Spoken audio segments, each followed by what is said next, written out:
தருகிறேன். அவங்க எங்க கட் பண்ணுமோ அங்க கட் பண்ணி வைரல் ஆக்கிட்டாங்க. விரல் பட உருகிடும் நேரம். நான் கூட உங்களை செட்டப் பண்ணி வச்சு பேச வச்சாங்களே நினைச்சேன். செட்டப்லாம் இல்ல. அது பாருங்க, யாரும் எனக்கு காசு கொடுக்கல, இப்படி பேசுன்னு யாரும் எனக்கு சொல்லியும் கொடுக்கல. நானா பேசினதுதான் அத்தனையும். இதை கொஞ்சம் ஓவரா கொடுத்துட்டேன். அதை அவங்க எங்க கட் பண்ணுமோ அங்க கட் பண்ணி வைரல் ஆக்கிட்டாங்க. ஒன்னா அதான் இருக்கவே இருக்காரு, நம்ம காசு சைக்காலஜி பிசியோதெரபிஸ்ட் அடி பாவி, என்னை இவ்வளவு நினைச்ச. நான் ஒன்றும் காசியோட லிஸ்ட்ல இல்லைன்னு இருக்கேன். ஏங்க மசாஜ் நிஜமா பண்ண தெரியாதுங்க. அப்புறம் டைரக்டா தான் பண்ணி காமிச்சாரு.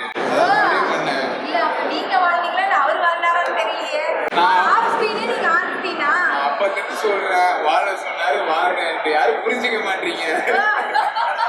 இல்லை, ஒத்துக்கிறேன். மூணாம் டைம், ரெண்டாம் டைம் காரணம் பார்த்தேன்னு கேட்காதீங்க, நான் சொல்ல மாட்டேன். எது அந்த படத்தை அவங்க லைக் பண்ணுறது நீங்க பண்ற லீலைகள் தான் நான் ஓப்பனா பண்ணிடுவேன். வேண்டாம்.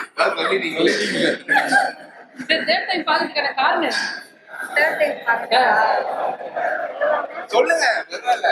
தேர்ட் டைம் நல்லா இருக்க அந்த அளவுக்கு அதனால பாக்குறேன். ஆளாவே கூட இருக்காது. இப்போ உண்மையை கரெக்டா சொல்லுங்க. இல்ல, எந்த விஷயம்னா நமக்கு அந்த மாதிரி நடக்கல, சரி ஒருத்தனுக்கு நடக்குது, நம்ம அதை பார்த்து அனுபவிச்சுப்போம், பார்த்தாவது அனுபவிச்சுப்போம்னு வந்தேன்.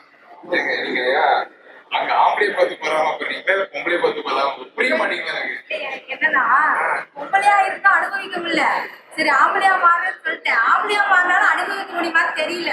அதுதான் அவசரப்பட்டு மாறிடாதீங்க முடியாது. இந்த மாதிரி ஒரு ப்ரொடியூசர் கிடைக்கணும் இல்லையா, இந்த மாதிரி ஒரு டைரக்டர் கிடைக்கணும், அப்பதான் இந்த மாதிரி வாழ முடியும்.